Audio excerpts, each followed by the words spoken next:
Hello বন্ধুরা, আজকে আপনাদের সামনে এসেছি বিরিয়ানি কীভাবে রান্না করতে হয় সেটা আপনাদের সামনে রান্না করে আজকে আমি দেখাবো। আজকে আমি নিজেই রান্না করতেছি, মানে আমি রান্না করতেছি। তো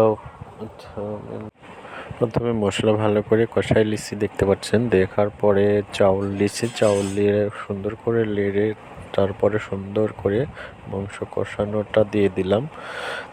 দিয়ে এটা অনেক সুন্দর করে এটা নাড়তে হবে যাতে নিচে ধরে না লাগে। এই অবস্থাটা খেয়াল রাখতে হবে সবসময়। আমরা মাংস কষাই দিছি প্রথমে, তো দেখতে পাচ্ছেন মশলাগুলো সুন্দরভাবে আজাই লিয়ে মাংস কষাই লিয়ে মাংস সহ একটু কষাই নেওয়ার পরে অনেকক্ষণ পর নাড়াচাড়ার পরে তাহলে পানি দিয়ে দিলাম, পর্যাপ্ত পরিমাণে পানি দিয়ে দিছি, দেখতে পাচ্ছেন। পানি দেওয়ার পরে অনেকটা নাড়তে হবে, ঠিক আছে, যাতে নিচে ধরে না লাগে। দেখতে পাচ্ছেন আপনারা অনেকখানি আগায় গেছে আমাদের বিরিয়ানি, অল্প কিছুক্ষণের মধ্যে হয়ে যাবে। খুব অল্প সময়ের মধ্যে বিরিয়ানি রান্না শেষ করে দেব আমরা। তো বিরিয়ানিটা এই হলো বিরিয়ানি রান্না, আমাদের রান্না শেষ। কেমন হলো